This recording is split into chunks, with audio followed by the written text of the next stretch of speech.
And hundreds of foreign passport holders are waiting to exit the war zone after reports say Hamas temporarily shut down the border between Gaza and Egypt Saturday as they negotiate the transfer of injured Palestinians.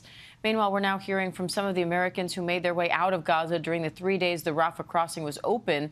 Aid worker Maha Elbanna is now back in New Jersey after making a 12-hour harrowing journey across the border last week. She escaped safely, but several members of her family are still in the war zone. And Maha joins us now from Woodbridge, New Jersey, just outside of New York City, with more.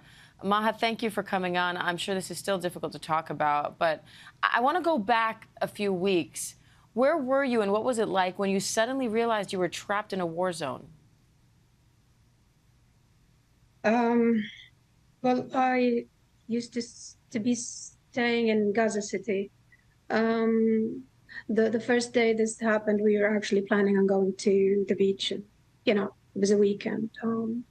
I spent a week in Gaza, and then we were told to move to the south.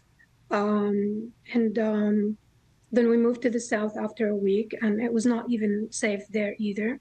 I think we started hearing that, there are efforts to evacuate us around the 16th of October. And but then when that did not work, I started wondering what's going on and how come we can't leave. And ever since, like 2 weeks after that, we still couldn't leave until, the beginning of November. So you left Gaza City and went south, but you say it still wasn't safe. Where did you go, and what was it like as you were trying to get out, but the border wasn't open? We were hosted by a friend who lives in Khan Yunis. I managed to get 5 of my nephews and nieces with me. My brother and sisters could not come. I have an older sister who's ill.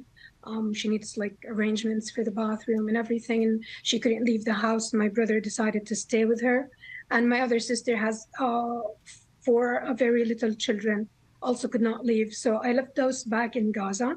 And then I brought my nephews and nieces with me. We were joined with our cousins and their wives and kids. So we were 43 people coming from Gaza and hosted by our friend in Khan Yunis. The total people living there were 48 in a two apartment building. So what was that process like of making it across the border once they finally did open the border crossing and say that you could come through? What was that process like?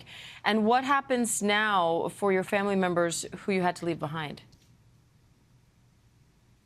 The crossing Egypt has always been difficult. A 12-hour crossing is usually the normal thing, but and the circumstances we were in, we were just hoping that things would go through. A lot of times the people would go to the crossing and then all of a sudden it would close and we would be sent back home. I really was hoping that would not happen. I was one of the lucky ones. We were on the second bus that left the border that day. And I believe out of 400 on that list, only 79 left on the day I left. I spent one day in Cairo, and the next day I was here with my kids in New Jersey, and it hurts to keep watching the news. The internet, the connections are always bad. I keep checking with my nephew to make sure he called his dad and that my brother and sisters are okay. And usually the news are very little, but every time I look at my WhatsApp, I just hope to see a message that says, "Hi, Auntie, my dad is okay." Well, Maha, I'm sure this is still difficult for you, but I'm glad you are safe in New Jersey. Wishing you well, and thank you so much for sharing your story with us. Hi, everyone. George Stephanopoulos here. Thanks for checking out the ABC News YouTube channel. If you'd like to get more videos, show highlights, and watch live event coverage, click on the right over here to subscribe to our channel. And don't forget to download the ABC News app for breaking news alerts. Thanks for watching.